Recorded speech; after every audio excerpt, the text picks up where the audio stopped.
Good morning. We are convening the last Or back board at Jenna. meeting of 2025. Yeah. We're going to start with our roll call. Done. We know that Lena had a conflict for today and won't be joining us. I believe that Tanika also had a conflict for today. Karen Garrett, I'm present. welcome, Karen. Ellie Thank you. Fisher, Present. Councilwoman Gross, Jerome Jackson. Here. Good morning, Jerome. Good morning, everyone.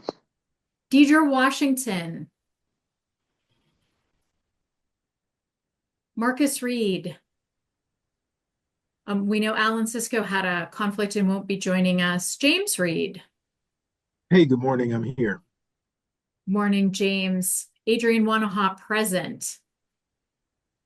We do not have any finalization on new members, so we are still a very small and mighty group, but we will continue to work diligently with the mayor's office to hopefully double our numbers for the new year.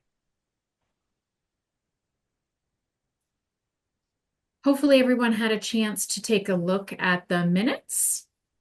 Do we have any dialogue, questions, or concerns about the minutes?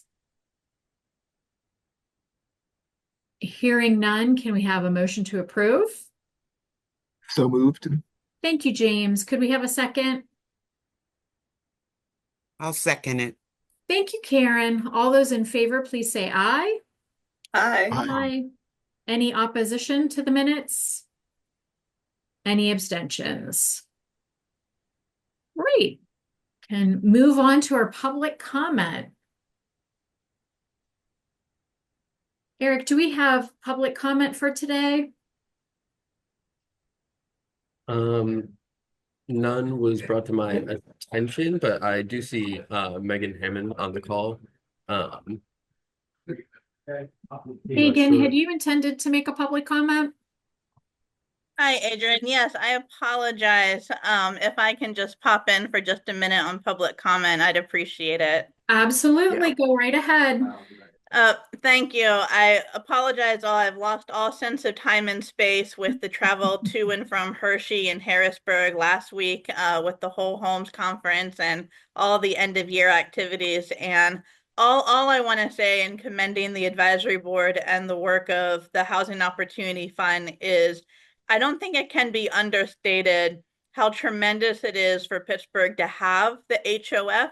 And as we're seeing the federal ERAP funding sunset of the programs that the HOF has had that pre-existed ERAP, and the programs that have created, under what ERAP allowed us to create at large scale, and that gives us a better understanding of knowing that we in Pittsburgh have been so committed to affordable housing and equality and equity pre-COVID-19, pre-ERAP funds, and we will be post. And so I know that this has been an ongoing work in progress in us understanding the equality and the equity outcomes of our programs as we continue to struggle with the classic issue of only having $10 million that can be allocated, and it can only go so far across a host of programs that are all deserving and in need of more funds than we can allocate. And so I just implore us to start January out strong with that same commitment to revising and looking at how we're understanding the outcomes as a matter of equality and equity for what the allocations have been determined, and to robustly continue to communicate regularly about what those outcomes are in order to inform whether there could be any revisions or tweaks to the programs and their operations in order to better serve Pittsburgh. And I will say, I've been impressed and appreciative of the efforts that we've made over the past year with addressing provisions to the small landlord fund, to looking at how the housing stabilization program is operating. And so those conversations have been happening. And I can't underscore how important and critical that those regular updates and engagements and detail changes have been. And what I'll leave with is an ask of, if at all possible, it's a little hard to understand what the meetings consist of without some of the additional documentation on the agenda included as separate attachments. So, for example, the provisions of discussing the application process for the demonstration dollars, which I think is an incredible idea to make sure the demo dollars are robustly and actively being used throughout the year.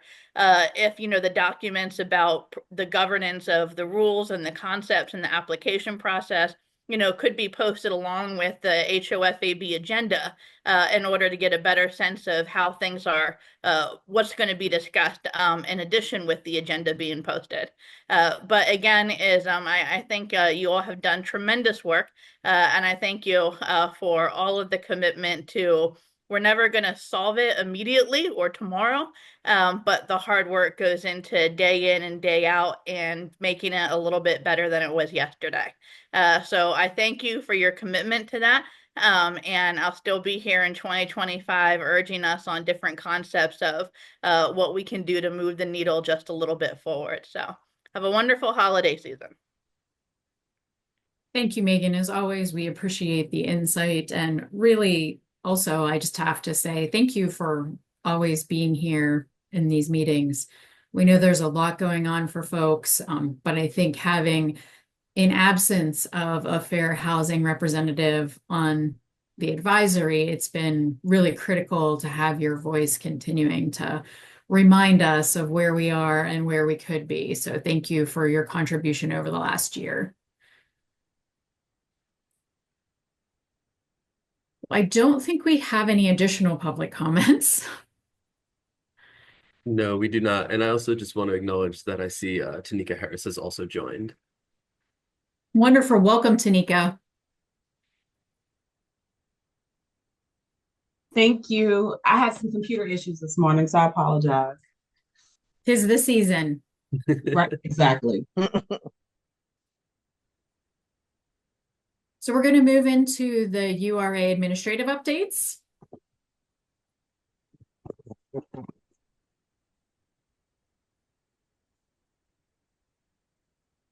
Kiana, I believe you were going to speak on this. Yep, I'm trying to get on camera. Sorry. Sorry. Good morning, Kiana Wassler, Chief Housing Officer at the URA, and I just wanted to come to the advisory board today with a homeowner assistance program, or HAP, update.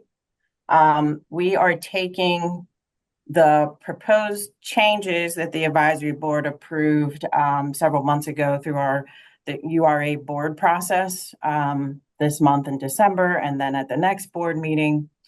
But as we prepared to draft these changes for our board agenda, we realized that the language that the advisory board came up with was a little tricky in what we were trying to do. So I just wanted to come back to the advisory board to tell you kind of where we settled and just confirm that's okay with you. In September, you voted to change the HAP program to a grant program with a deed restriction for 10 years. And then we also added a 10% step down over the 10 years. And the tricky part to that is that a grant is typically just a grant. We don't have a step down to a grant. It's a one-time award. It's not something that you can kind of claw back. And so what we landed on for the board agenda is just changing the program to a grant with a 10-year deed restriction. Does that make sense to the advisory board?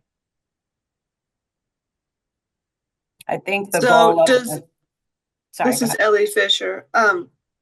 So that means if somebody needs to sell their house at year 8, well, wait, what would happen then if they need to sell their house within that time period? If they need to sell their house at year 8, they would still have that affordability deed restriction on the Mhm. home, so they would have to sell it to an 80% AMI or below buyer. Mhm. But they would not have to pay any of the funds back to the URA. And if they couldn't find a buyer, like how do you deal with like the equity, um, the equity reduction in their property values when they're trying to sell that? Yeah, I think they would just have to work with a real estate agent that can assist them with finding that 80% AMI buyer. Mhm. Or, Okay. I mean, yeah. And the deed restriction is that it just has to be sold to somebody that's able. So if they just started renting out the property, that would be okay. The HAP program is for owner occupied properties. Mhm. You know, so the way the program exists now, because it's a loan, we have a lien on the property. We have you know, leeway to say things like the owner should remain in the home and all those things. And when you take that lien off the property, you kind of can't really state, you know, it's you don't have as many opportunities to um, make sure there's compliance happening. But we Sure. could do Yeah. a compliance check every 10 years. We could restrict it to keeping it owner occupied. I'm not necessarily saying we should. I'm just sort of feeling out what it looks like now. I think if folks saw Megan's comment in the chat, the land trust has a similar protocol on their restrictions. Yes, I mean, I can speak to that directly running in the land trust. And what it does is it really reduces people's equity and the amount of the price that they can sell their houses for. So I don't know how to see her chat.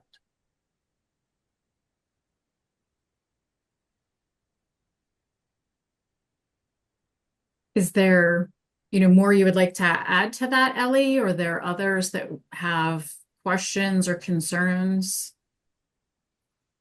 I'm digesting it right now. Okay.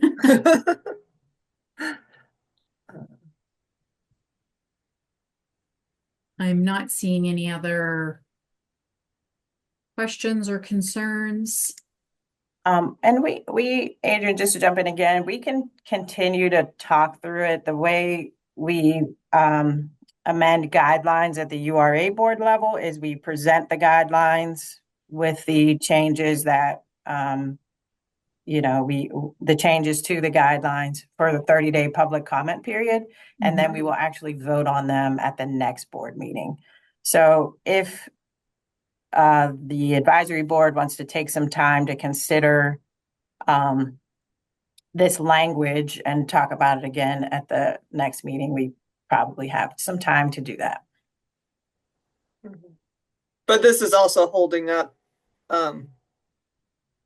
distributing those HAP funds, right? Yeah, another update for the program is based on having this 2-month board timeline, our goal is to take this. URA is not planning on having a January board meeting. Our next board meeting beyond December will be potentially February. And so we are planning to open the round with Action Housing as the pilot round on February 14th.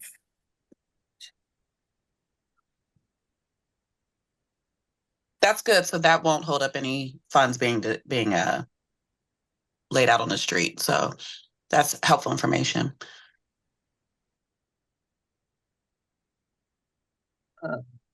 So from the advisory, do we have any specific thoughts? We are definitely missing Lena. We're missing Deidre. We're missing Alan this morning. We had talked at the start of the meeting when we have some of these bigger, deeper conversations, if we don't have the full group, having an opportunity to send, as Kiana said, this language out to the members that were not present and put a tight timeline, not an endless timeline on folks coming back in with commentary. But I think that that is some of what we could do with this particular item is send this language around, invite folks to, provide some dialogue as the advisory throughout the month of December, and then be able to, make a determination at the beginning of our January meeting, if that feels like it resonates with folks. Well, does that work with the URA? Because I thought you guys were taking it to the December meeting and then the February meeting. We're taking it in December just for presentation purposes and public comment period. So in February, we will take it for a vote. Mhm. And we can adjust the language in February based on feedback, Oh, I see. Okay. public or the advisory board. Okay. So if I could ask another question. Of course. So we have a 10-year, after 10 years, the loan the grant, after 10 years, the deed restriction gets wiped. If somebody needs to sell during that 10-year period, they need to make all attempts to sell it to an income qualified buyer, which is great. I totally support that. My concern is the reduction in equity for that homeowner, because I see this program really as more about trying to help existing homeowners stay in their homes, right? And these are moderate income homeowners, right? They need the wealth building and the equity, right? They don't have that equity because they're moderate income and they have all this deferred maintenance on their house, right? We know what these houses look like. And so I'm concerned about when they go to sell their house, like if they're in a neighborhood where the market values are such that when they sell their house, they sell it to a moderate income buyer and it doesn't reduce any equity for that family, that's great. We're all winning, right? But if they're in a neighborhood where they have the opportunity to get more money for their house, like I actually kind of want them to get that. Like we already income tested them to receive the dollars. So like, could we just say, like, one question is, could we just say that they have to income qualify to receive the funds and that the deed restriction is not tied to income? Or could we say that you need to make an attempt to sell it, and that, I don't want to make it overly complicated, but essentially like you could pay back the loan, you could pay back the grant if you can't sell it for that amount. Like I remember in the old second deferred mortgages that the URA used to give out, there was you had to try to meet these rules, but if you sold your house for a certain amount of money, like, and you got a lot of equity back, the URA could claw back that second deferred. Yeah. So the way the program exists now is that's how it exists now. We have a deferred loan that sits on the property until it's sold or transferred. It's a 20-year term. There is a lien on the property. If someone sells the home in year 10 of the 20-year term, they can sell it at market rate, market value, but they do have to repay the URA our funds back. And so I think when we brought, so that's how it exists now. When we brought the proposed change to the advisory board, I think the spirit of the language that was in the minutes, what you all agreed on, having that 10% step down every year would allow for some repayment if there is, if the home does sell or transfer. I just I'd have no way to kind of capture that with this being a grant. I totally get that. Yeah. Yeah. Absolutely. Yeah. So I think it's just kind of like the semantics. Are we more interested in maintaining a level of affordability? That deed restriction will allow that home to remain affordable for at least 10 years. And mostly, we don't see a lot of these properties selling. Yeah. Typically, they don't sell much. And, you know, because we're dealing with deferred maintenance needs, the family's able to stay there. Or do we want to be able to get some money back into the program? I will say, you know, repayments do help to further fund the future of the program. But I think it's up to the advisory board to maybe think about this a little bit more and determine what the priorities are here. Yeah, I would agree, Kiana. So I think getting out the, I am a big fan, and we agreed several months ago, of some just dialogue, some viewpoints being presented related to each member's thinking on these changes. So I really like the idea of us having an after meeting summary that goes to the board. Members who were here, obviously we had the benefit of the conversation that was had in the meeting. The folks that weren't able to participate, we haven't heard those voices yet. So having that opportunity to hear those voices as well, as we're crafting our thinking moving forward, to me feels like it gets us to a much better place, especially because we are a limited group. And, you know, there is a quorum today, but we also have key membership and key viewpoints missing. So if at this moment in time we're all in agreement, I think putting this back out to the membership to think through, this is the first time we're really talking about it, to think about it, to do some, you know, internal exploration of how we feel about it, but then also hear from some of our members that weren't able to attend today would be beneficial. And then bringing it back to the table, our intention would be to meet at the very beginning of January. So being able to then have a final conversation and some decision making feels like it would be a good next step. Okay. Yeah. We will follow up today's meeting with the language that's in the URA board item, the language from the advisory board minutes, and just try to rectify what's the best way to move this forward. Thank you. So do you want us to approve the edits? Because like, I totally get that what we said in September just like can't work together. And I'm coming from, I really want to see this program opened. Like, we didn't have this program opened all of 2024. And my list of people to help apply is just getting longer. So I don't want to, and then, you know, now we have a new allocation for 25. We've only allocated half. We've only approved giving to the action only half of 24. So we have a lot of dollars to get out and circulating and helping people. Mm-hmm. Well, I think that we are constrained by the URA's overall timeline. So if we are, you know, really digging in, making the commitment, and again, our intention is when we put these post-meeting items out to the group, that there is a timeline. We want feedback. We want to come prepared. So if there's any language, we should be working through that, you know, individually and collectively, so that when we come to the table in January, we really are having a pointed, productive conversation that leads to an outcome.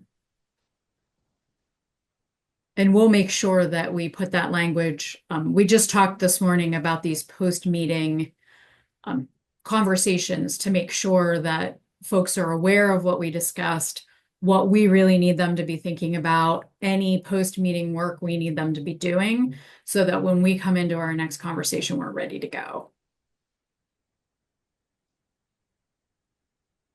And I will work with, you know, the URA staff so that we can get good language out and really, you know, start to communicate those expectations of, we only meet once a month. And there are going to be things that we need to, you know, really get our brains around, do some due diligence and get those back to the URA. And we can't let those things linger. We want to be pointed, we want to be focused, and we want to give everyone what they need so we can move things forward. So thank you, Ellie, for the reminder of there are timelines on everything, and the longer our timelines are, the less people get served. Yeah. Thanks. Well, thank you for the animated dialogue. We can move on to our next agenda item, which is the big agenda item for the day. So we have had lots of conversations about demonstration dollars. Since the first year we added them to the budget, we've had a lot of conversation, but we haven't necessarily gotten to a space of moving beyond the philosophy of us wanting to have some flexible dollars in reserve for either emergencies, gaps in the service system, or innovation. So we wanted to take some great thinking, because folks have mentioned different things over time, and try to condense down into these are great ideas, but what are we really going to do next? And so we wanted to talk about how folks would get in front of the HOF who had needs. We wanted to talk about what that process would look like. And we wanted to discuss, are there priorities? Because if we open up any type of funding, as we know, we really have to understand that there's lots of competition. There's always more need than there are dollars. So what are those key things that we really want to have front and center in our line of vision for prioritizing folks coming in with requests for these dollars? So Eric did some great work with Kiana and the team to put together a potential application.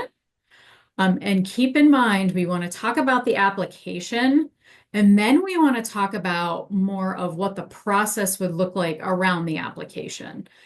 So we're going to try to think about those in sort of two buckets. So if we can focus first on the application itself, then we can talk about how we'll actually use that application, what kind of process we would put in place. Some of our applications have had rolling applications. Some have had time-limited windows. If we are setting a specific priority, then we would want to frame any applications that we received through that priority lens. So Eric's going to kick us off with the work that the URA has done to get us thinking about this process.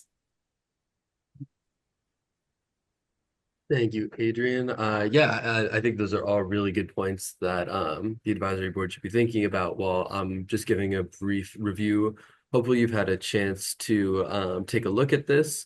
The philosophy behind this, while I was making it, was really having it to be as general as possible, to be able to give as much information to the advisory board for review as possible, so that you can make it as an informed decision as you can. So just starting off with a little bit about the demonstration program, and then we ask for general contact information, whether their organization is a nonprofit or has a nonprofit partner.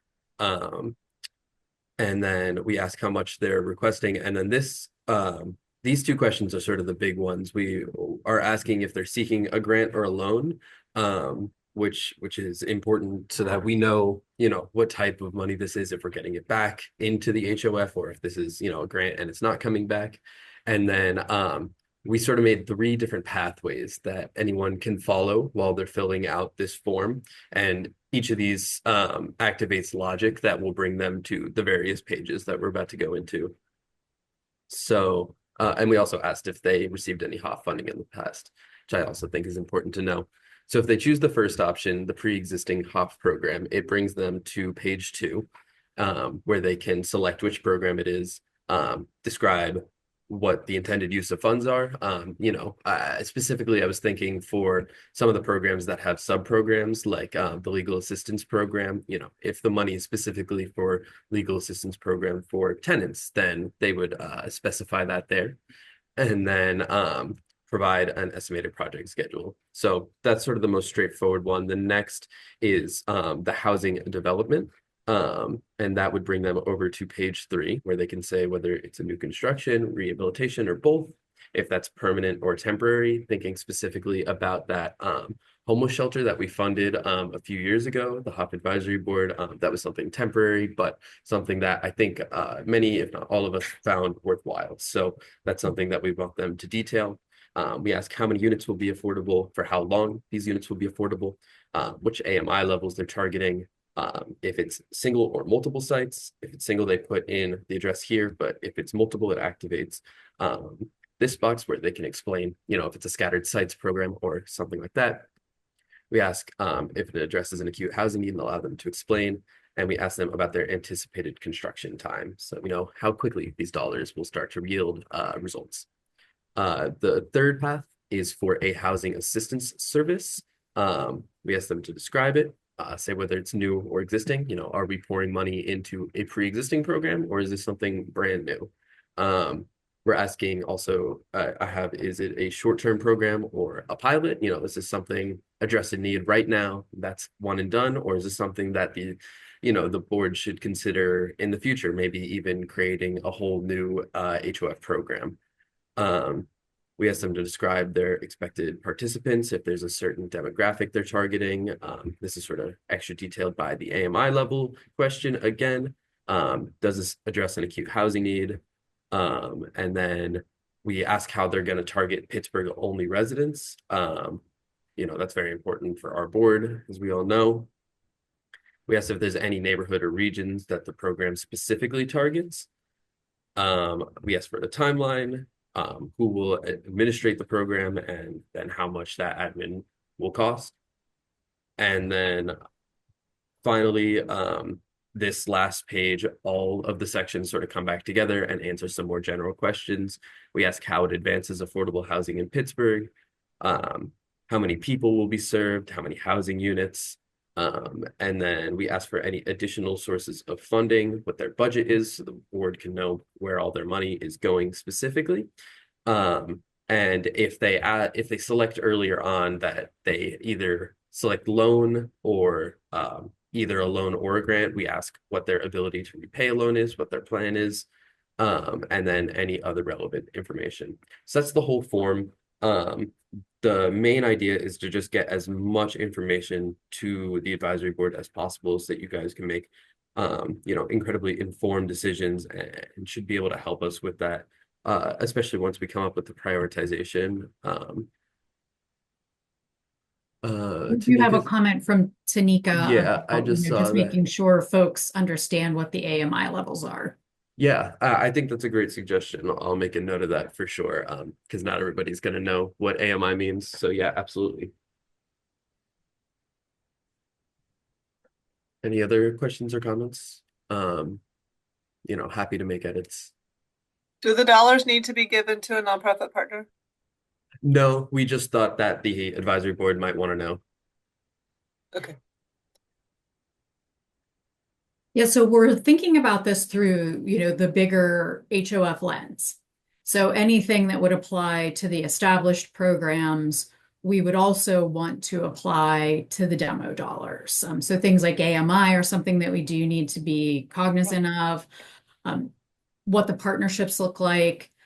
I love the fact that Eric put in here loan or grant, because sometimes projects absolutely need something like a bridge loan. And that gives us the opportunity to bring dollars back. So through the program, we have grants available and we have loans available. There's nothing that says the demo dollars have to be either. It could be one or the other, or a combination. We may have folks that come forward with something that they say, for example, as Eric was walking through this again, say there was a fire in an affordable housing site. The team from that site may ask for an emergent, we need to relocate people, we need to support people in this moment, and we need $50,000 to do that. But we also need to reconstruct. We have funds committed from the insurance, but we need a bridge loan. So we want to keep as much flexibility as we can, but continuing to recognize there is the umbrella of the legislation. And we're also going to need to make sure that everything we do in the demonstration project fits in that as well.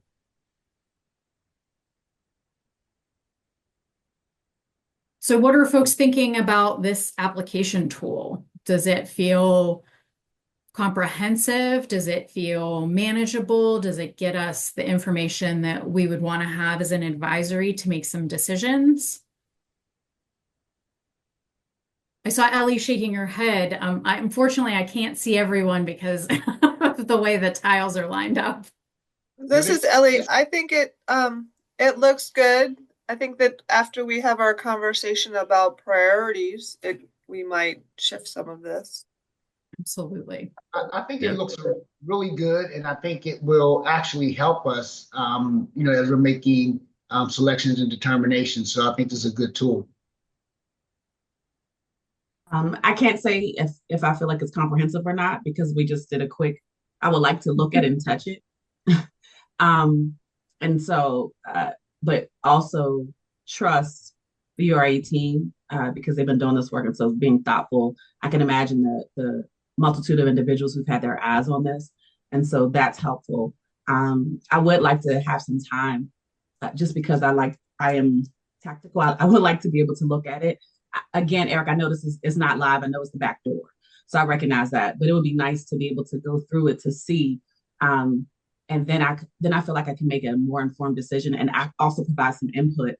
But recognizing times of the essence. So I get all that. But I don't want to say I feel like this is a comprehensive model just because I haven't had time to go through each of them. Yeah, absolutely. There's definitely room to add more things, especially if there's information that you as a member of the advisory board think would be helpful while people are applying. We did try to keep it as general as possible so that we could get, sort of the breadth of information, for as much information as possible. But yeah, this is certainly edits can certainly be made. And the email that I sent I believe last Friday with the link to this should allow you to see it more from the consumer side where like someone that was filling it out would see it. And you can see some of that logic work where when you select certain boxes, other boxes will set up, especially this question here. It'll take you to the correct page and you can experience that and see how that feels. Perfect. Thank you. I was away on vacation, so I'm literally just getting back. So that's perfect. No worries. I hope you had a good trip. Can't you see my tan? I just want to chime in really quickly. Similar comment or a comment similar in the vein to Tanika's, just really wanting to make sure that the language, like I think this is a very good tool to use and it's going to be useful for the advisory board. But on the front end, just making sure that the language we are using is appropriate. I don't know what the appropriate level of prior understanding of Hoth and Hoth programs we're expecting someone to have who's going to be filling out this form. So if there's any way that we can, speak a little more generic or broad with language and terminology so that people don't get tripped up with unnecessary terms or having to come with additional knowledge, additional professional knowledge or anything like that. I think that would be helpful. That's something that I know I'm trying to incorporate into my work because, at the URA, we do a lot of highly specialized things, highly technical things, and it's easy for us to understand what we're talking about. But for the general public, especially that's coming into our Hoth programs, there already may be a barrier, just looking at these forms because, they are heavily text-based and, so that's kind of my general comment. And then I'm just wondering what kind of accessibility tools are built into this. So, if somebody, and this may be like a general conversation that Eric, you and I can have kind of offline. I'm just wondering with the technology that we use, are there accessibility tools that make it easier for people who, maybe they're going to be looking at this on their mobile phone, or maybe they have, issues with sight and, have those challenges. So I'm just wondering if those accessibility tools are involved with the technology that we have. Yeah, those are great comments. Accessibility is something that we really need to keep in mind. And like you were saying, as insiders, it's easy for us to lose sight of that. I did include a little preamble, which is on the screen now, that at least gives some definitions, explains the demonstration program, Housing Opportunity Fund briefly. But I think there's definitely cause to add to that and to add some more specificity to some of the questions that may be less straightforward, like AMI, like Tanika was talking about before. I think that's something we should definitely keep in mind. As for accessibility, technical accessibility, this website does make these forms available on mobile devices, on tablets, on computers. So there are multiple ways to go about doing this. But I will look into it. This is my first time using JotForm, so I don't know every part of it.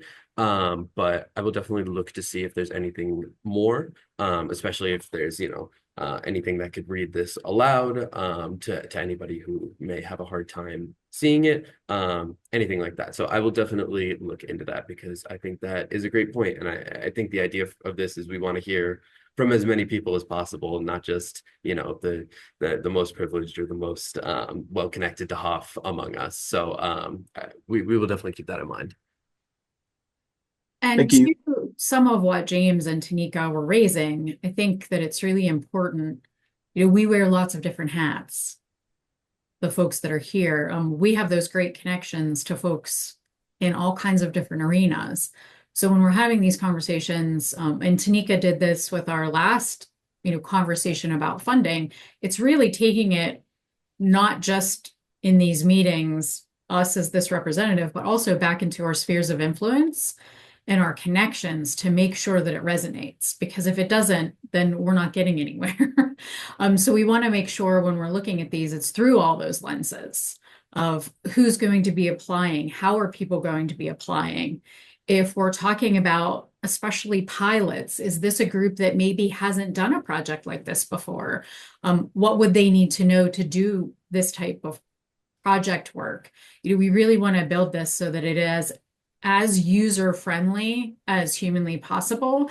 And that's never going to happen if we just have the conversation here in the vacuum with each other. So remembering each one of these conversations that we have, this touches all of the people in all of the places that we care about. And how do we make sure that that voice, even if it isn't in our meeting, is coming through in our decision-making? So thank you for continuing to remind us of that. I think that's incredibly important. Absolutely. Yeah, thank you all for raising those points. I think unless there's further questions on the form itself, I think we go back to the PowerPoint and have the other discussions about this, like prioritization. And I do think Ellie was absolutely on point with, once we know what our priorities are and what the application process will look like, this form could potentially change. Absolutely. To really reflect those other decisions that we're making. So I think it makes the most sense to talk about some priorities and then talk about how the process matches priorities. So have folks, I know I've thought about this a lot of times as the Hoff has evolved in different ways. I'm sure others have also thought about this as we've started conversations about the demonstration dollars. Is there anyone that would like to share sort of what their thinking is to date about how we would use these dollars or how we would prioritize the types of requests that we receive?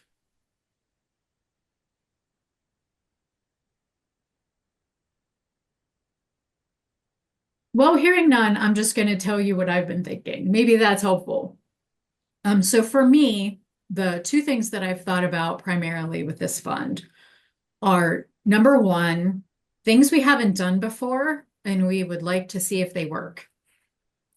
Those thoughtful times where we see a gap, where we wish we had something, but there really just aren't those flexible dollars to allow us to do that. And I'll just give a quick example of something that I have been involved with for years, and that's the concept of shallow rent subsidies. Shallow rent subsidies can look a lot of different ways. I've seen different programs that were very successful using shallow rent subsidies. And what a shallow rent subsidy is giving a person a small amount of dollars per month annually to be able to utilize them in rental situations where their income doesn't match the housing stock cost that's available to them. So you may have a person the Pittsburgh AIDS Task Force started a program decades ago for individuals living with HIV, where based on your income, you may get $25 a month in support. You may get $200 a month in support. It was to fill the gap in between what the rental market was asking and what you could afford. So it wasn't a full subsidy like something like Section 8. It was really that little bit extra that you needed. So a shallow rent program is a possibility of, we really would like to revisit shallow rent locally. And we want to do a pilot, and we want to see how shallow rent really does impact people's lives and housing affordability and sustainability. Something else that I think about all the time is, what is that critical gap that we need to be able to respond to? And a great example of that is, say, for example, a building has had a fire. We have to try to relocate people. We have to have a housing option that's available, that's appropriate for the folks who've been displaced. And we need those dollars, and we need them quickly, and we want to be able to respond. So I sort of have in my head two things: piloting something new to find out what we could do, and then responding to an emergency. And for me, I sort of think about, well, what if demonstration dollars were cut into two blocks: emergent need and innovation? And we had an innovation quarterly call for proposals where folks could apply for their new and wonderful idea related to affordable housing. But we also had a pot that was waiting for, is there an emergent situation, like there's been people displaced? Or maybe we've had a weather condition that has really decimated a specific neighborhood. We have had those issues in the past where something like a microburst has had an incredible impact in a specific geography. So for me, I sort of think of it in those two buckets. Like, what if we had innovation with a rolling application process? And then if we had an emergent need pot that was ready for those, more crisis level situations. And when we say crisis level situation, it doesn't have to be a disaster. It could also be, wow, we ran out of funding for rental assistance in this program, and we have 1,500 people on a waiting list. That's also an emergent critical need. So that's just been my thinking over the years and having this discussion of, I'd love to see, sort of a rolling application for innovation. Then I'd love to see an emergency or emergent need pot that was ready and available, and that was a little more focused. We'd have to be a little bit more careful about how we think about dispersing those types of funds and the timing of those. But that's sort of just what's been in my head for a while.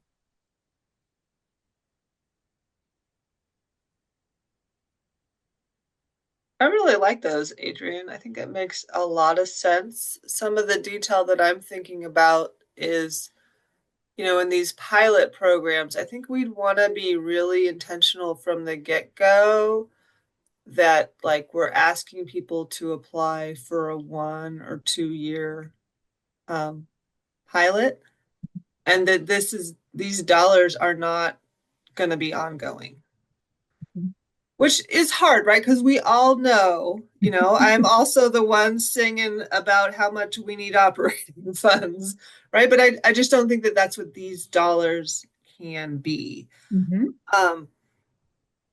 And I don't want to get into a point where we're like, oh, this is fantastic. We love this pilot program. We want to fund it again next year. Which we probably will want to anyway, because our hearts are all in this and it's going to be a great program. And I can sort of see maybe it like our demonstration dollars get split in half and an amount is reserved for emergency funding until like Q3. Mm-hmm. And after that, it gets released to go into these pilot ones, because I want to see the dollars get spent. Right? That like, yeah, we're going to hold on to and have this space for the emergency dollars, but there's a time when they get spent out. Absolutely. Exactly, Ellie, because what we don't want to have happening is these dollars sitting. We Yeah. want to make sure we're having the dollars on the street, having impact, enhancing affordable housing. So I love that Q3. Yeah. I mean, and the adding to the existing programs, I mean, maybe that's a thing that we agree to do in December if there's still dollars, if there's still need and the dollars have all been spent.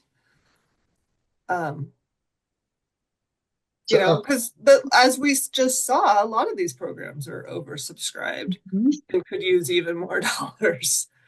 So, you know, I'd rather that not be, there not be an invitation for extra dollars in existing HOF funds, because that'll just be distracting for us to go through those applications. Like, Yeah.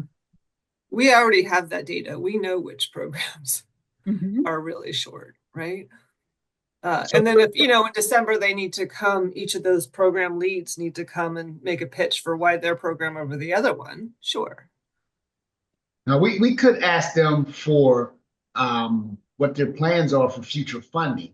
So if that pilot Yeah. takes off, we can have in our application somewhere like, what are their plans to continue to fund this program or this project? So that would be a good question to ask. For sure. Yeah.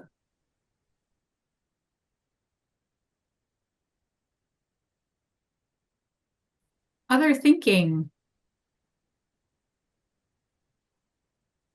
whether it's on, you know, are we focused on innovation? Are we focused on emergent need or priority groups, folks that need the service, gaps that we may believe exist, other thoughts about priorities?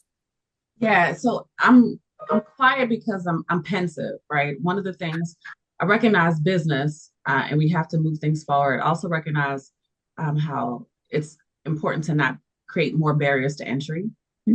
So anti that. I also recognize there's so many needs. There's such great need in this type of work. And so I'm leaning more towards urgent need as it relates to this. And so those urgent needs are oftentimes either needs that have not been planned for, so those unplanned pieces, and or the time sensitive needs because an emergency occurred that was out of the control of an organization, a family, whatever. So that's why I'm leaning more towards the urgent needs. But yeah, so I'm pensive just because it's all critical and it's all extremely important. And I think to that point, Tanika, there's probably more often than we're thinking about the intersection between innovation and urgent. Yeah. So I think that there's also that piece of, you know, especially when we're talking about unmet need. I think there's probably some places where those two really are just overlaid on one another. Yeah. James, what's your thinking on this? Obviously, we're just starting this conversation, but what's your thinking? Sure. There's a lot going on here. And I think the principle that I'm trying to sort of organize my thoughts on is really flexibility. Knowing that we want these dollars to, you know, I guess what I'm hearing is sort of this tension between intentionality and then also I guess flexibility, right? To be able to provide that pivot to urgent need as it's coming through the end of the year. And I guess one of the things that I'm kind of struggling with is just like trying to conceptualize, I guess, on an annual basis, what this dollar amount might be. Because, you know, I'm taking to heart in doing this, I'm taking to heart one of the public comments that we got about the allocation plan being that like, hey, you know, $10 million may seem like a large number, but when you split it across the need of Pittsburgh, it's actually not that much, right? And so with all of our resources and programs that we run into that same tension, right? Like we want to do a lot, but we don't have a lot of dollars. And so I guess I'm just leaning more towards a flexibility. And so while I think it would be nice to be able to pilot something, I'm wondering, what kind of scale of pilot would we actually be able to entertain with these demonstration dollars, knowing that it's not a tremendous amount of money to be able to fill any programmatic need, and we really wouldn't be coming into a pilot in a position to, well, I guess maybe not, but maybe so, but it doesn't seem to me that we'd be coming into a position to fund the majority of a pilot unless it was something particularly small. And then I wonder about sort of the general impact of a small scale, a very or a tiny scale or a micro scale, pilot. So, I think I am leaning far more towards just having that flexibility to be able to address need. And that's not to say that we as a body shouldn't be thinking about, hey, is there a way that we actually do have some innovation related dollars in the future? And maybe that's something where we as a collective say maybe there's an opportunity to talk to different funders throughout Pittsburgh to say, hey, we're looking for some innovation as HOF. We have our core bread and butter things that we're supposed to do, but we know that need in the situation in Pittsburgh always changes. And so we're looking for some dollars to help us, kind of innovate in this space to make sure that we're doing everything that we need to do. Whereas the dollars that we're going to put out, especially, I think, since they're going to be smaller in this demonstration line, are for that demonstration of urgent need towards the end of the year. Like that's I think that's fundamentally where I'm coming. Yeah, and James, that actually makes me think about, is there a local foundation that would like to match innovation dollars? Absolutely. So HOF gives X, this foundation gives Y, which then gives us more. Absolutely. Absolutely. And just in my time working at Catapult Greater Pittsburgh and watching Tammy Thompson operate, I know that is possible. Mm-hmm. I know that is exactly possible. And a lot of them are looking for ways to be a part of good work, but don't know how to do it, or nor do they have the capacity, and they know they're not the experts in it. And so that is something that we can definitely bring to them. And in having this line item, is them already having this amount of funding sitting there to be able to show that, hey, we already have this. Mm-hmm. And so what are you willing to do? I think, James, the way you frame that is perfect. I agree 1000%. So Karen, what's your thinking before we start to dive a little more deeply? My initial thoughts were looking more at the emergent needs, as many of you have already said. But I also was thinking in regards to the form, looking at timelines for people, because oftentimes, there's a lot of things that we have to do on this end after someone has submitted their form. And I think it would be fair to kind of share with them that the expectations may not happen overnight, that there may be some, conversations, dialogue, and things that we're going to be doing on our end and they're not aware of. Mm-hmm. So when you're looking at emergent kinds of needs, what realistically can they expect to receive? Well, that's a great but point. Yeah. And so, I was, and certainly, I've been a proponent of the small landlord fund. Mm-hmm. And given that the allocations were, diverted from that program, and listening to Megan share about how she, kind of appreciated the work that we put in to, making it a more affordable or more adjustable, and knowing that program is, currently not funded, is also kind of one of my prioritizations that could certainly meet this emergent need if that, still exists. But that's kind of my comments. Thanks, Karen. And I think that preservation piece lends really nicely to the demonstration project.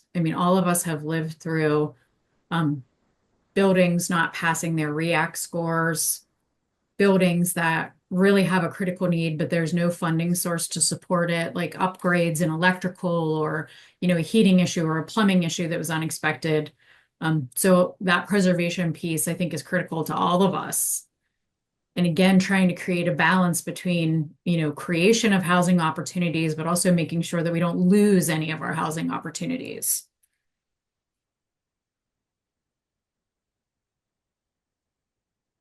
So I heard a few things. I heard our desire, as always, we wanted these dollars to be flexible. And flexible means several different things, including, to Karen's point, how fast can we actually move on something? So flexibility, not only in what the dollars can be used for, but flexibility in how responsive can we be?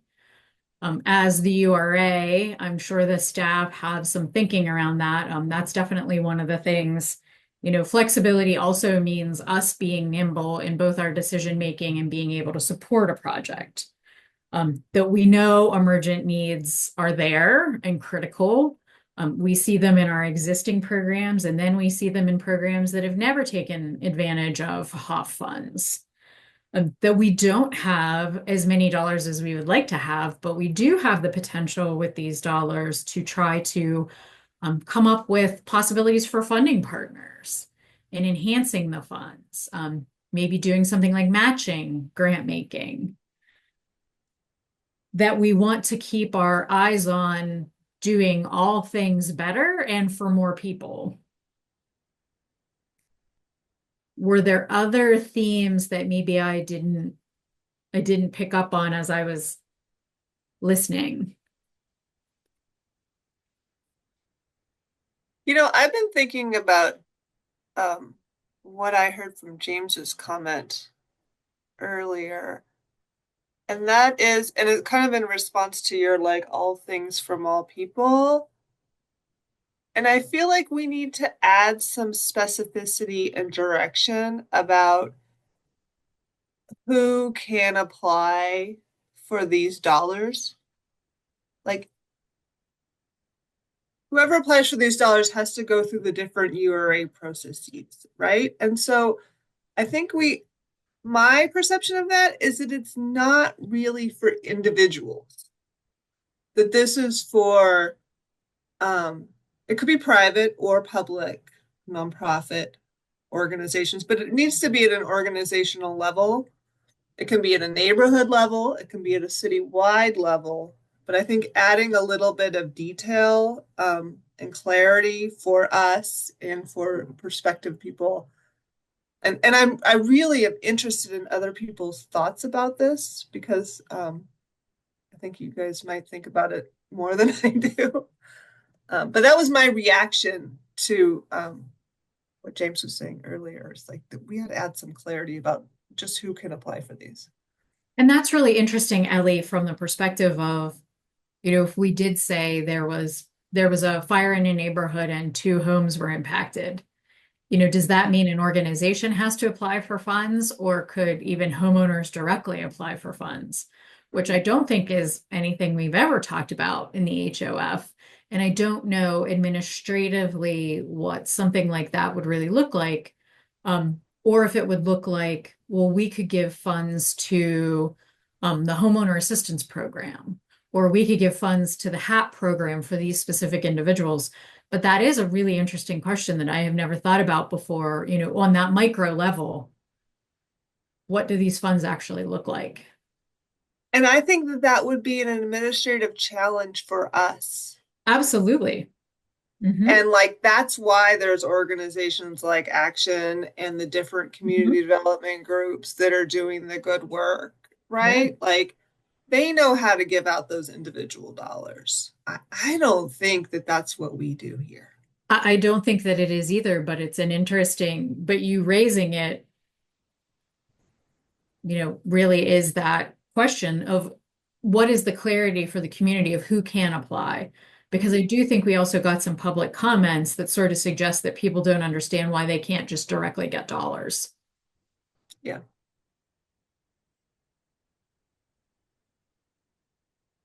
So other thoughts globally on the demonstration dollars. And Eric, could you quickly remind the group of what our total fund availability is at this point in time?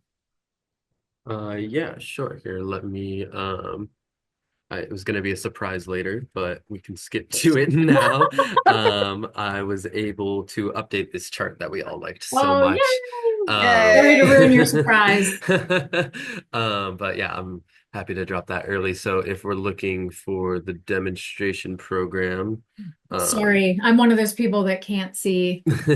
sorry, yeah, a lot of numbers. We have $350,000 in the fund currently, and that is the funding from this year. So we were totally expended from years prior, but this round, for 2024, we do still have access to the entirety of. So, whatever decisions we end up making on this, they are actionable. There's things that we can do.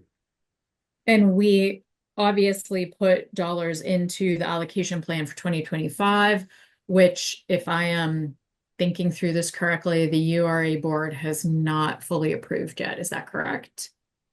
I believe it's been approved by the board, but maybe not city council. I'm not entirely sure where we are with that.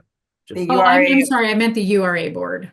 the URA board approved the 2025 allocation plan. The next step for it is to go through a legislative process. It was introduced last month, and we're going to city council today to discuss it with the council members. So once council approves it, then it'll be finalized. And we can commingle those funds. Year over prior year. And current. We just have to, in your contracting, they have to be teased out.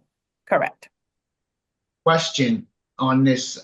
So why is the homeowner assistance program balance in red? I'll take that.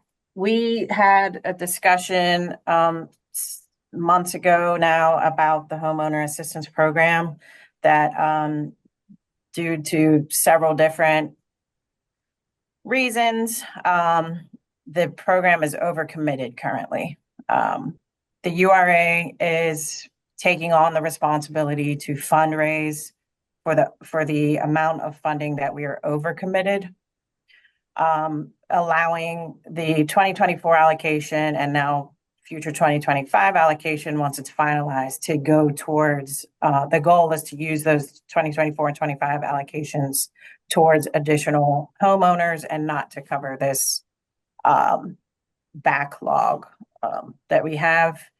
And if any of that changes, we'll come back and request to use the funds in that way, but that's not the goal at this time. Is the overcommitment 1.8 million? That's what we're estimating it at currently. There's an example of our need in the city, right? Dang. So I am shocked. We're about 10:15. I can't believe how fast the time goes when we really get into a roll of our conversations.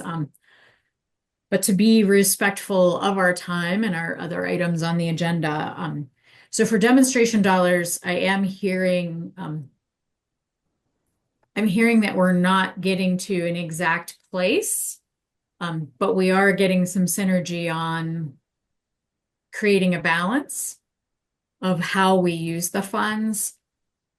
I'm curious as to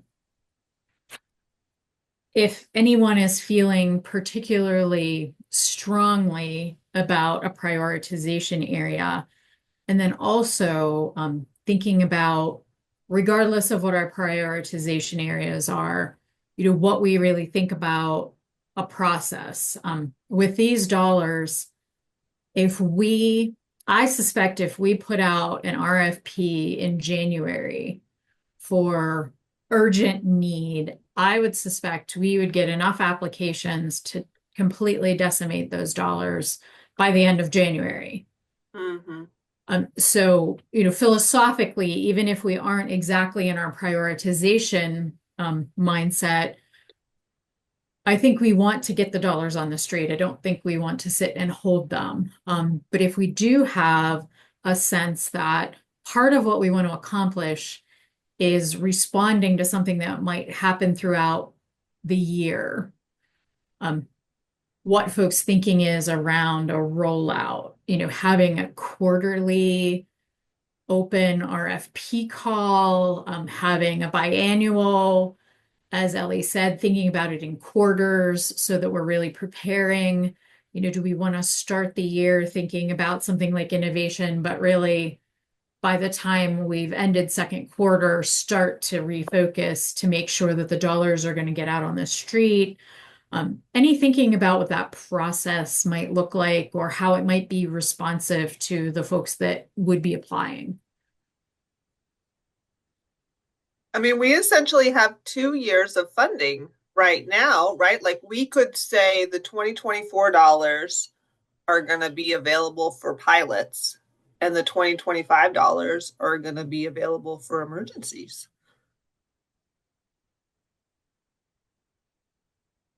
And what's our 2025 allocation, Eric? I mean, recognizing it's not finalized, but. Right. And while he's looking that up, I just want to chime in and just for the advisory board's understanding, once we finalize the 2025 allocation, the URA doesn't actually receive that funding and have the ability to start to use it until April or May of 2025. So this is kind of why a lot of when you see our spend down, it looks a little slower than you may think because we're kind of starting mid-year with spend down. So if we wanted to split demo in that way, you may want to split it at the 2024 year to make it accessible now for both of the emergent and other needs. Yeah, so almost is, Ellie, to your comment, I was thinking the flip, which is 2024 for emergent need. Mm-hmm. And then 2025 really planning more carefully around whatever the priority becomes. Yeah. And to answer your question, Adrian, about the number for 2025, that is 300,000. So in 2024, we have that $350,000, and the 2025 is 300,000. Great, thank you so much.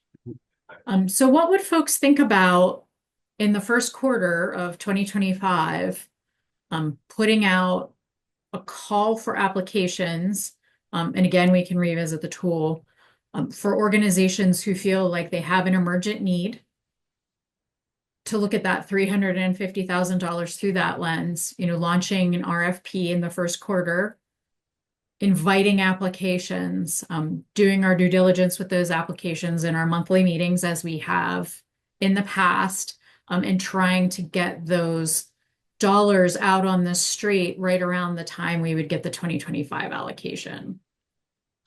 I'm with you, Adrian. I don't know if the RFP route is necessary. It's only 350,000. It's going to go very fast, and the amount of time people will take to to respond to the RFP, I don't think that that's fair.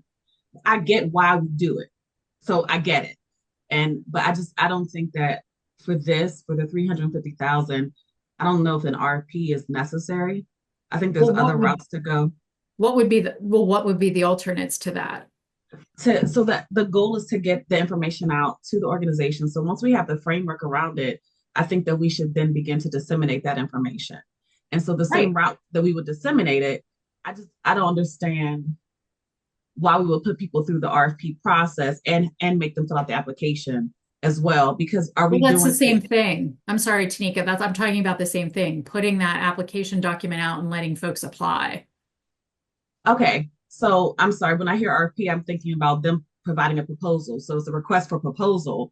So they just do the application. Okay, so then that's different then. So that's not really an RFP then, right? Well, I was thinking we've always called those applications RFPs in our language. Oh, really? Like whatever the application document has been called an RFP. So I think I apologize to anyone that I was confusing with that language. Got it. No, that's good to know. Okay, I'm looking at it from actually being in the URA, when we would send out do a request for proposal, we're expecting people to send us full proposals with everything attached to it. So that's why I was saying, why are we doing both? Okay, Yeah, we would just use that. We would use that application tool, obviously tweaked for whatever we're asking for. Yeah. Okay. Okay. So same thing.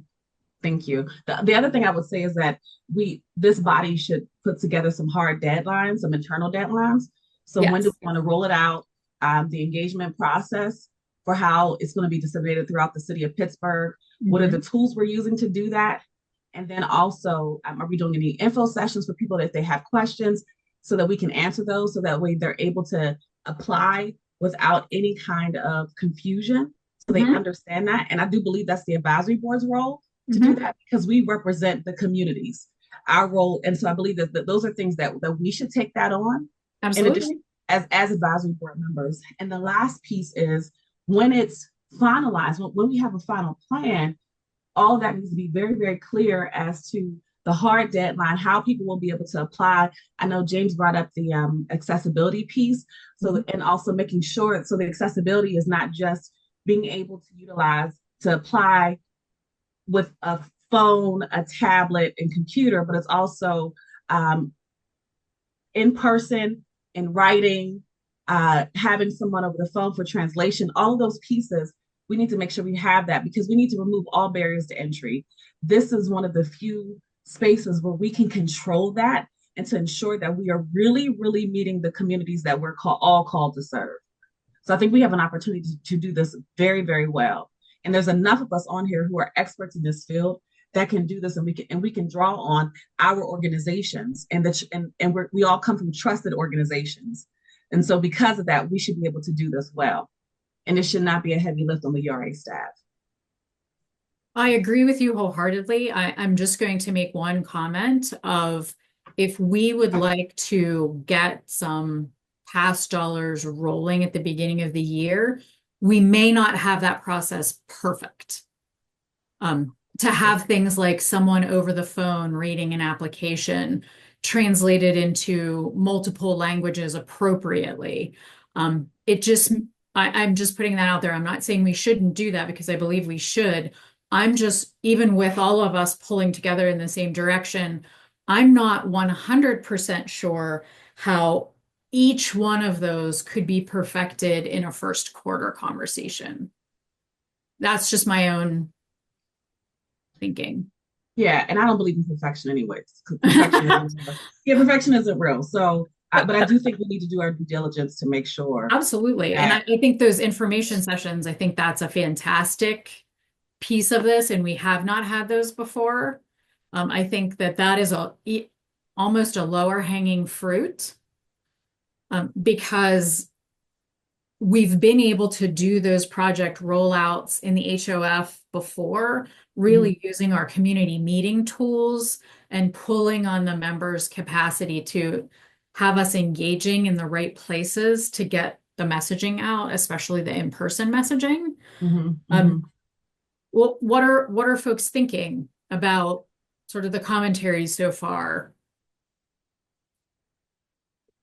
Any strong viewpoints on, do we want to try to push for a first quarter rollout on either innovation or emergent need?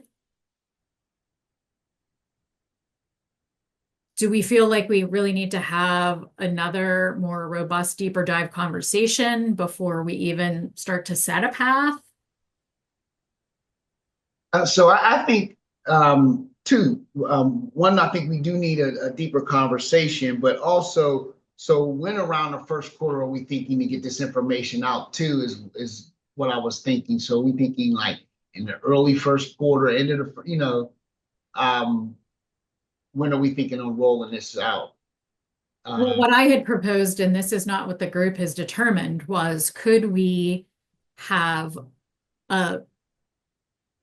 the opportunity for folks to apply by middle of second quarter, to be making some decisions, to be rolling dollars out at the same time we get the 2025 allocation, which would be around April.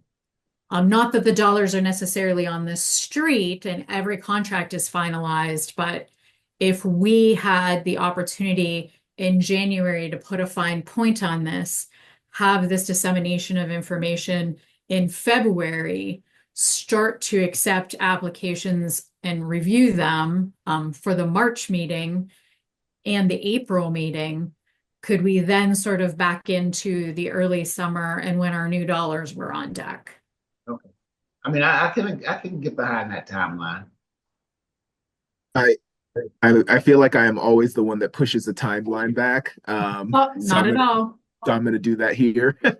Well, folks that kind of work with me know that I try to be how, can we be as intentional as possible in building our timeline so that we can try to be a little more realistic. And so I'm just thinking, we're at December 11th, and I know we've got the holiday season that's going to be starting soon. Folks are going to be out. I know the URA offices are closed that last week of December into January. So, and then we've got a meeting in, January. So I'm just trying to be realistic. I don't know how much is going to be achieved between now and the next time that we meet on this particular topic. So maybe what we're talking about is, broadly a Q2 goal to release and then have a meeting, because it's conceivable that, we could do, a early Q2 release. We leave it open for 30, 45 days, no more than that. We have, 2 weeks to kind of 2 or 3 weeks to kind of review. So like we could get to the point where maybe towards the end of Q2, we're talking about a release of, or at least commitments, towards the end of Q2. And I think that could help us line up things a little bit easier, because then in Q1, what we're really talking about is, okay, in January, what the advisory board needs to come prepared to do is kind of iron out those key ideas items, which is, is there a preference, do we have a preference on how these dollars from a programmatic standpoint, what we're trying to see from applications? Do we have a mix, versus emergent need, blah, blah, blah, all that kind of stuff. And then, in February, it's really us, and then also in that January conversation, we can talk about the logistics for, okay, if we need to have an opportunity to explain to the public or interested applicants what's going on, that's probably a 30-day period, or, to make sure we get maximum potential. And so, then we're looking at, doing that in February and maybe a little bit in March. And then maybe we're talking about, a release in March or like late March or early April or something like that, and so on and so forth. And so that's kind of where I'm thinking in terms of, how we might be able to structure the logistically how we get to unfolding this. And so I think, trying to wrap it up towards the end of Q2 seems to me a little bit more realistic. And I pushed that, James. So I agree with you and putting the time out. Catapult is done on Friday. So Friday our offices are closed for the year, right? And so looking at what does that look like? So even here with you breaking that down, James, I'm thinking that we could do the end of Q1, sending it out, letting everyone know it's open for 30 days, have time to go through that whole engagement, information sessions, all of those things, right? So like the end of Q1, we could officially release it, because it looks like the application is done. There needs to be a couple tweaks. So we do that, but we'll have, like you said, January and February to firm up the guidelines and all of those pieces, the key dates, all of those things that'll be necessary to make sure that individuals have what they need once we release it. So I would even say release the end of Q1 to then move forward with the rest of the plan you laid out, James. So sort of what I'm hearing, and I don't want to get into the weeds of what exact date we're talking about, but what I'm hearing is what we want to do, regardless of anything else, is in January, we want everyone to come prepared. If folks were not at this meeting, that they've watched the video of this meeting, they've heard the dialogue thus far. And when we come together in January, we want to finalize our priorities. We want to translate that to the tool. So how those priorities interface with the tool that Eric gave us for the application.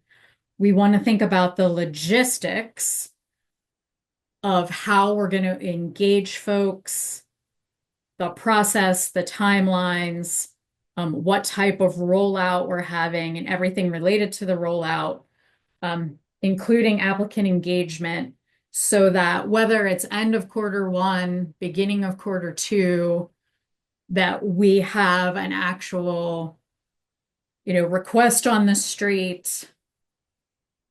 Folks are applying and we're starting into the process of evaluating.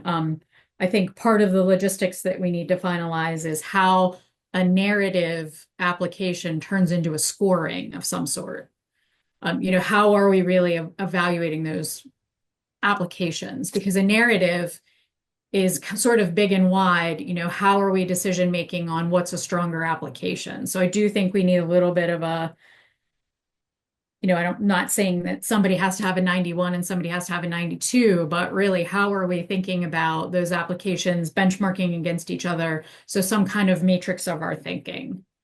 Do those sort of 5 steps capture what we want everybody to be ready to go in January for our next discussion? So I'm seeing some head shaking. Yeah. So I'm gonna... Yeah, I'll unmute. I know this is a hard medium for us to, interact in, because a lot of us are very demonstrable, as opposed to vocal. And so we'll also prioritize in person for January. So it's easier for us to really be feeding off of each other's energy and picking up on subtle cues, but really, and we will stress to members that didn't join us today, and hopefully each one of you and the advisory team can stress to your colleagues, we're coming in January well prepared for some very pointed and focused conversations of next steps that are concrete and that are really going to impact how folks are getting dollars. So it's an incredibly important conversation. Well, this was fantastic for me. I love the dialogue. Thank you, everyone, for bringing your best thinking. I think we're so quickly getting to such great outcomes in this group. Even if today might not feel like an outcome to everyone, I really think it is. It's the first robust dialogue about a rollout for demo dollars that's actually resulting in specific action steps. So thank you for bringing this wonderful think tank to its best use. So we will have this all mapped out for January's agenda. Eric and Kiana, anything I missed from the URA side? I'll just add that I think that timeline works for the URA. We can also, at the January meeting, come prepared with some options for engagement, things that URA already does to engage the public, just kind of like give you that information so we can determine if you think those are useful for this opportunity and add to that list. So I do think this timeline's great. Once we have those priorities set, we can jump into action to get this rolled out for you. Well, this is wonderful. Thank you, everyone. I don't know. I feel like I can end 2024 in like such a better place than my own head. Did we want to try to set some dates with the people that are here? So we are going to talk about dates, period. We've had a lot of back and forth on date and time. We can't seem to get this to be perfect for everybody, and we never will. But we do want to, before we leave this meeting, have date options for our ongoing meetings so that we can very quickly roll those out to the rest of the membership, get their input on what works for them so we can finalize by the end of the year the best calendar that we can, so we don't have this sort of back and forth of when are we meeting next? When is everybody available? Who realizes the day before that, wow, that date didn't work for me? Adrian, before we get into dates and planning, we do have two projects Yeah. for review and approval. Oh, yeah, and I wasn't taking us Oh, there okay. yet. Okay. But we are Sorry. at 10:30, so thank you, everyone. We are going to cut this demo dollars conversation at this point and just call time, move on to our applications because those are critical. Yes, thank you for that. Presenting this will be Nicholas Person. Thanks, Eric. Morning, everyone. My name is Nicholas Person. I'm a lending analyst in the residential lending department, and I'm here from this board requesting authorization to enter into a for sale development program grant for 5636 Rural Street. The nonprofit developer East Liberty Development Incorporated has acquired a two-bedroom single-family house in East Liberty. They intend to make renovations to this house and then sell it to a low-income home buyer. We can go to the next slide, Eric. The total development cost is going to be for this renovation $381,066.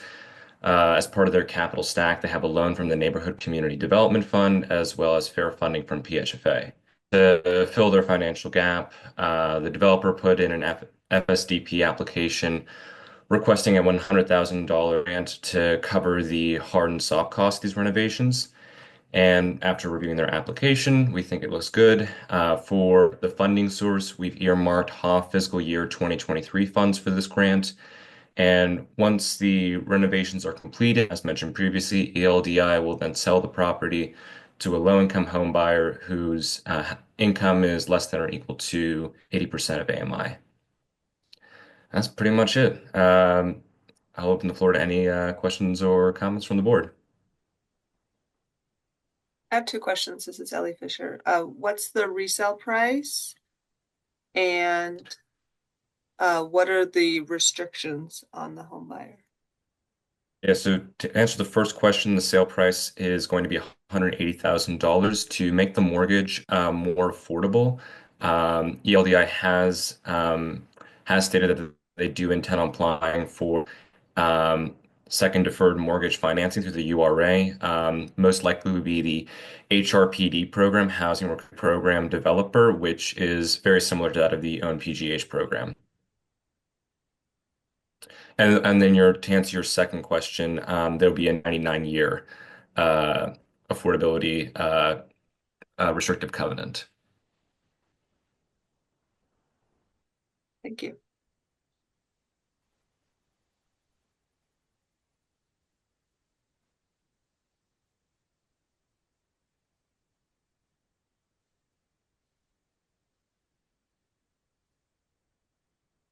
I don't have any other questions. Sounds like a great project. Sorry, I didn't realize I was on mute. Any other questions or comments or concerns? It seems pretty straightforward.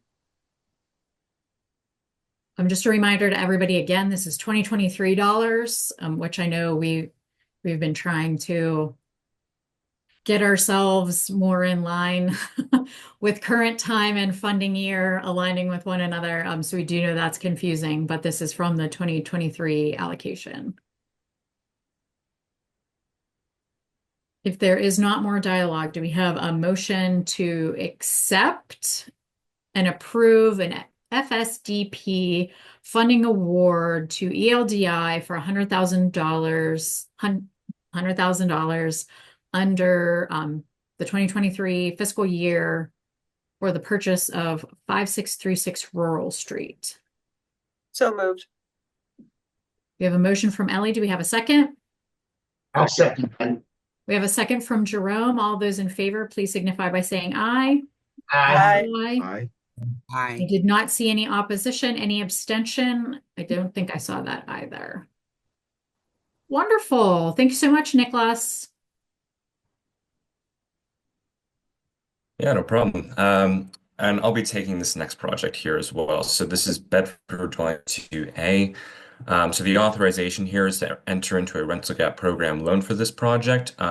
This Bedford Dwelling Phase 2A is in relation to the overarching Bedford Choice development. I'm assuming most of you here have at least heard of, if not familiar with the Bedford Choice development, but in case not, for brief context, in July 2023, the Department of Housing and Urban Development awarded a $50 million Choice Neighborhood Implementation Grant to redevelop Bedford dwellings, one of the oldest public housing in the city of Pittsburgh.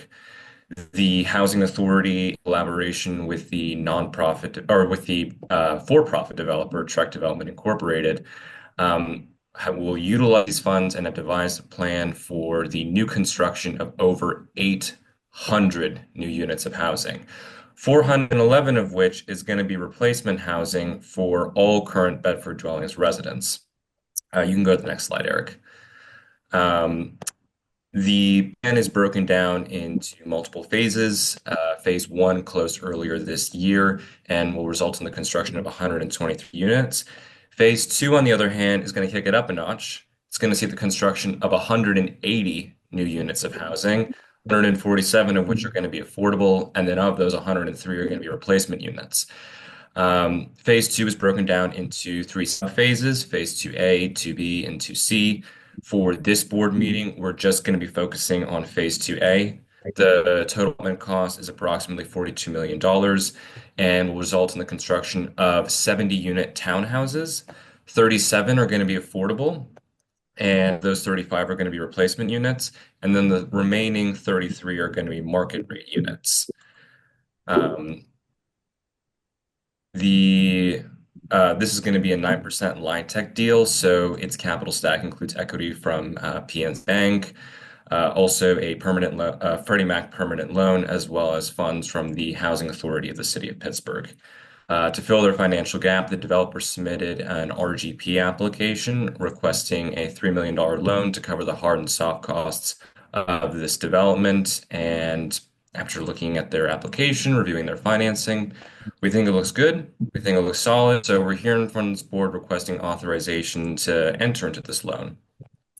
The terms of this RGP loan are going to be, very similar to that of other RGP loans that have gone in front of this board. So, 0% interest, cash flow repayment, a declaration of restrictive covenants, preserve affordability for 40 years. The one thing I would just add before I close off my presentation that does make this loan a bit different from other RGP loans that have gone in front of this board is the authorization language about the maximum loan amount. So if we could go back to the previous slide, Eric, so we can take a look at the authorization language, you'll see it's a bit more dense than it is normally. And so the context here is that the city of Pittsburgh has agreed to set aside $5 million of CDBG fiscal year 2024 funds to be used towards Bedford Dwellings Phase 2. And the URA is the one that administers the CDBG funds. So normally we would just add the funds to the maximum loan amount. But we can't do that just yet because we don't have them just yet. We get them after we've executed a cooperation agreement with the city. And while it's been drafted, it won't get executed until either the end of this year or the beginning of next year. And so in anticipation of these funds, we've just added a right to the authorization language so that when the CDBG funds come in, we'll be able to raise the maximum loan amount. So you'll see here, the maximum amount is shown as 1 million, which by the way, will be half fiscal year 2023 funds. But when the 2 million comes in from the city, that CDBG funds, will raise the max loan amount to 3 million. I hope that made sense. And that's pretty much it. I know I threw a lot at you guys right there, so don't hesitate to ask me any questions you have about this. Hey, Nicholas. Nicholas, just so that I'm clear, you're saying that the 2 million that we will be getting through the CDBG funds will then will be coupled with the 1 million turned into an actual, that money will then be a loan, them paying back on the whole entire 3 million? Is that correct? So it'll be one loan And when the CDBG funds come in, it'll be added to the 1 million of HOF to create one singular $3 million loan. Thank you. James, I think you had a question. Yeah, just really quick. So in your presentation materials, you noted that it's 70 units of that are being created with 37 affordable and then 33 market rate. And then the next bullet point says 35 will be one-for-one replacement. Is that correct? Or should it be Correct. 37? No, that's correct. So Okay. of the 37 affordable units, 35 are project-based vouchers and service replacement units for Bedford Dwellings residents. Okay, so there will be 2 affordable units that will be sort of open, generally speaking. That's correct, yeah. Okay, that's my question. Thanks. Eric, can you pop back to the action? Any additional questions, comments, concerns?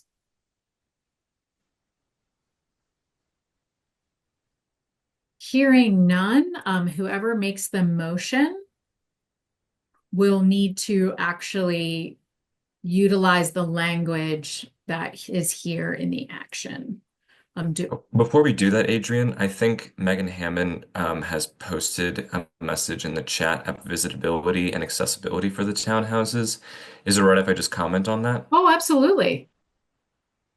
So to answer Megan's statement, so as part of the packet, there was information included about the units, and I can tell Megan that 9 of the units are going to conform to UFAS, so Uniform Federal Accessibility Standards, and there will be an additional 2 units that have been designed for the for those vision and hearing impairments.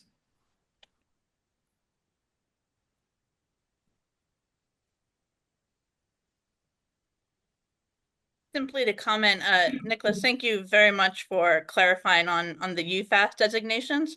And just as a general idea for ongoing consideration, is if the townhouses themselves, in addition to the federal UFAS requirements, is that the townhouses could consider a visitability where it's not designed for the UFAS standard, but it considers that a person with limited mobility could enter into the unit, such as no steps at the entrance, 32-inch doors, clear floor space where applicable, and simply gives that extra oomph of making sure that the spectrum of disability can be addressed where a person may not want or need a UFAS unit, but uses a walker or crutches in a way that the townhouse standard would be too narrow for use without intentionality.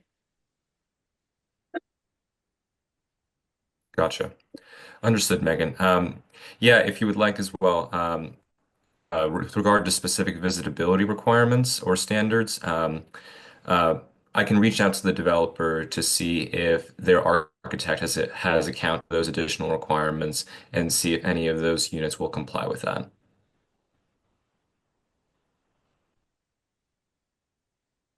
Thank you. Additional conversation needed?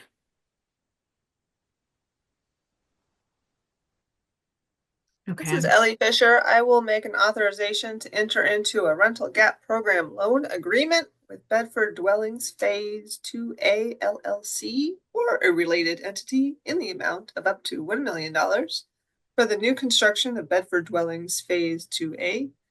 The authorized rental gap program loan may be increased up to $2 million for a total loan amount not to exceed $3 million if URA receives Community Development Block Grant fiscal year 2024 funds in support of Bedford Choice Neighborhoods Initiative. Thank you, Ellie. Do we have a second? I second. Thank you, Tanika. All those in favor, please signify by saying aye. Aye. Aye. Any dissent? I need to abstain. I was getting there, Karen. I'm sorry. I don't think we had any nays.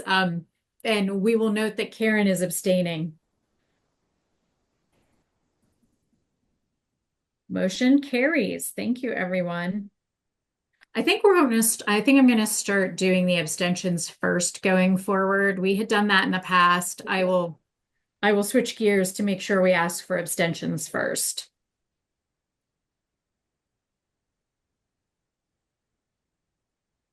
All right.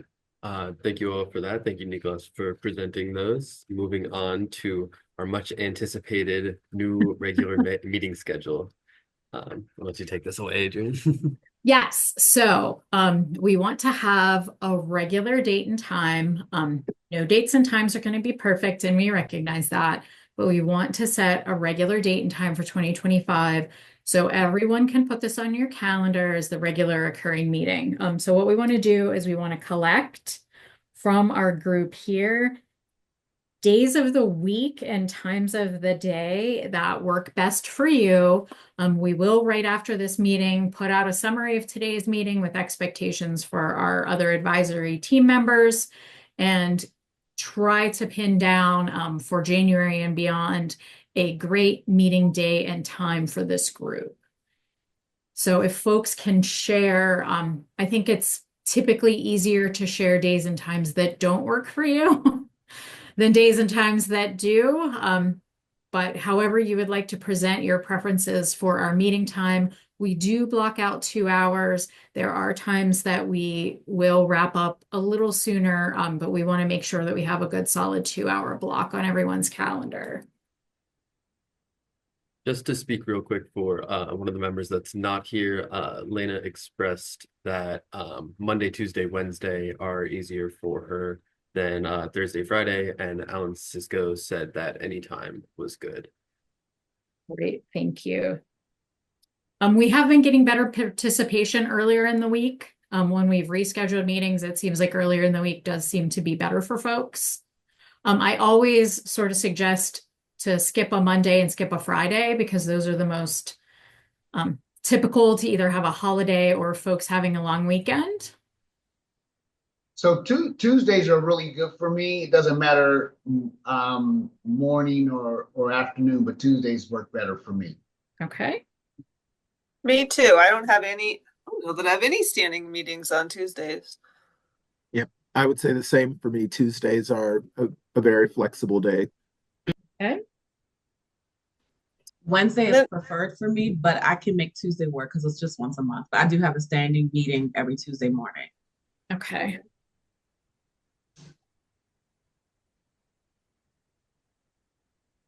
Karen, is there any specific housing authority scheduling that we need to be mindful of? Yeah, it's a little too soon. I know that the third Tuesdays of every month there's a RAB meeting, but I think the first Tuesday may work. Okay. Hi, it's Kiana. I just want to state that with Councilperson Gross being a member of the advisory board, we should take into consideration city council schedule, which is Tuesday mornings and Wednesday mornings for standing committee. That's interesting. So far, I'm sort of hearing that Tuesday afternoons are looking good for at least the folks that are here. And that works for the URA, I believe. If we had to think of another day, time, what would people be thinking? I heard Wednesday for one of our group.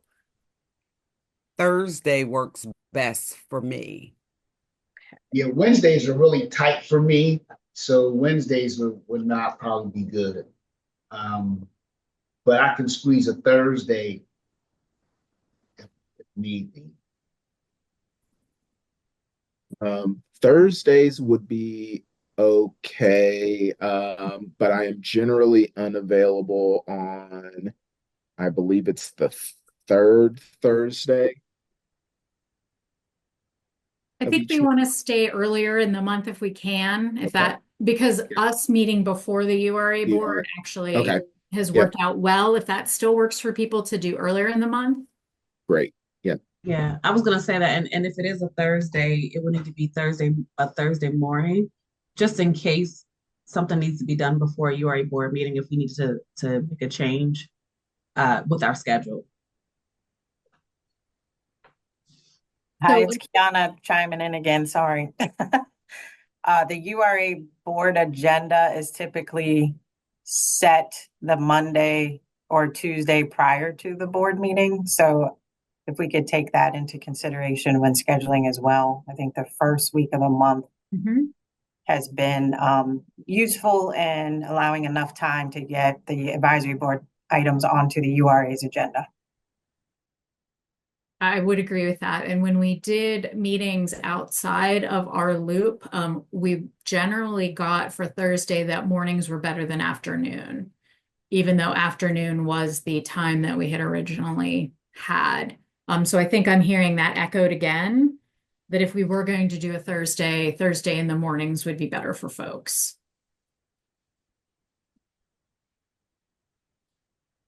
So what I have gathered here is that the first Tuesday seems like a good date and time. Well, Tuesday seems to be generally generally good. I think I heard in our final commentary that maybe Tuesday afternoon or Thursday AM would work for folks. Did I hear that right? Okay, so Yes. URA, that works for you if we looked at the first week, either a Tuesday afternoon or a Thursday AM? Yeah, those should be good. Yeah, generally, yes. Okay, so let's put that out to our membership. Yeah, And then we will finalize by the end of December what our dates will be for January and beyond. Yeah, absolutely. Great. Sounds good. I'll send out a poll after our meeting today, so that all the members of the board, especially the ones that are not here today, can vote on their preference between those two timings. And then we will be set for the new year. And Great. that will be just fantastic for, getting translators, for having people be able to attend. Just everything will be easier. In terms of the specific time during those windows, like I really like to attend in person, and it's easier to do that when I do it at the beginning or the end of my workday. I don't know if other people feel the same, but then I'm not pretending like I'm going back to Oakland to do work. I'm just coming right downtown. So perhaps a 2 or a 3 p.m. start on a Tuesday. Yeah, or 9 a.m. Yeah, 9 a.m. on the Thursday. Great. Tied into this is a conversation about having a retreat. We tried in 2024. We didn't quite get there. I think we do want to make this a priority for 2025. Our original thinking is in the first quarter, we're going to have some appointments from the mayor's office to flesh our group out. So we already have a priority set of we want to be making some final determinations on demonstration dollars in the first quarter, to maybe then be thinking in the second quarter or even the third quarter about having a retreat. So we had talked this previous year about doing a very short business meeting on our regular date and time, and then expanding to an extra hour. So that we had a 3-hour window. We could do a short public business meeting, and then we could have our retreat after. It sounded like folks felt that that would be more manageable than trying to have a regular meeting and then also have a retreat in any given month. We also have the option to not have a regular meeting and just have a retreat. My only concern about that is if we're trying to do a rollout of sort of a new application process for demonstration dollars, maybe a little bit more difficult to cancel a public meeting because we may have decisions to make about applications. So are folks still feeling like if we did a 3-hour block with a short business meeting and a 2-hour retreat session, that would be workable? Okay, I'm seeing some thumbs up and some nods. Yep. Okay, great. So we will be thinking about second or third quarter. I would prefer second quarter because I think it's important for us to be again revisiting priorities so that we are ready to go for the allocation plan.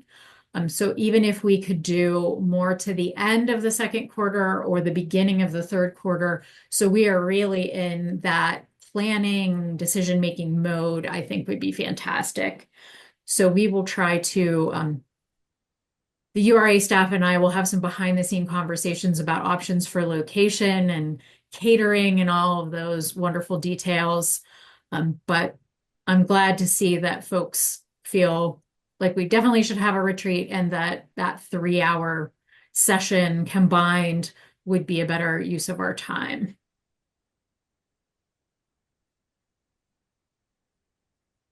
Wonderful, thank you.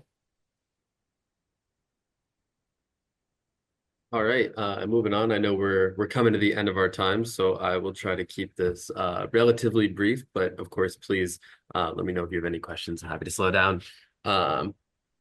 First of all, the biggest thing you can see here, housing stabilization has been putting absolutely a ton of money out. Because of the way Action Housing reports it, we'll still see a little bit more probably on the next report as well, but the housing stabilization program is currently out of funding. So there will be no new funding going on for that.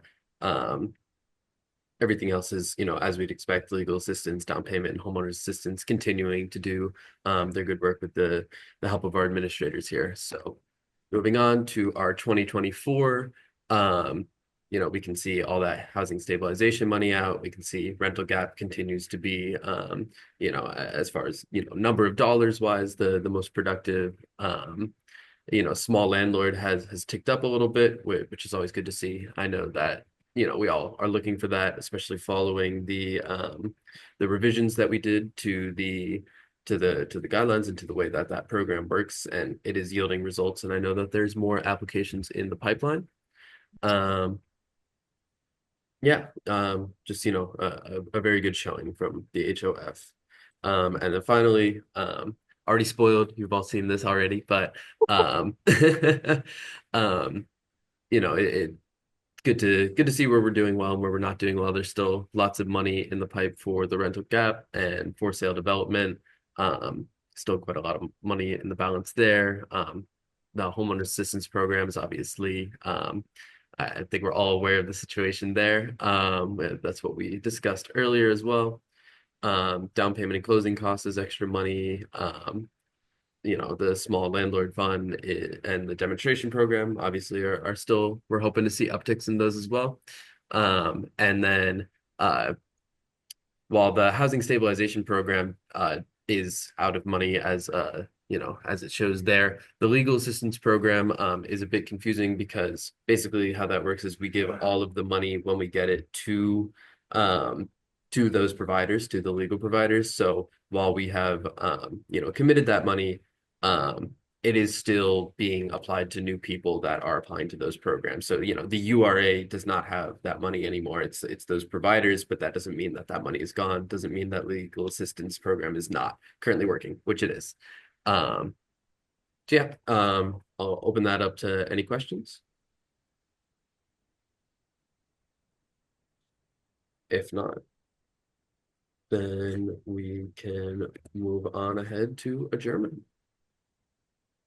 Ah, wonderful. Well, I have to say, it is the end of 2024. I am so invigorated by this group, everyone's commitments, our strategies moving forward. I really just feel great about our URA partners. I think this has been the best year of HOF. It just has been wonderful. Thank you for your collaboration. Thank you for your thought leadership, your insight. We are really looking forward to what we're going to do in 2025. So can we have a motion for adjournment? Motion to adjourn. Thank you, Jerome. And we do not need a second.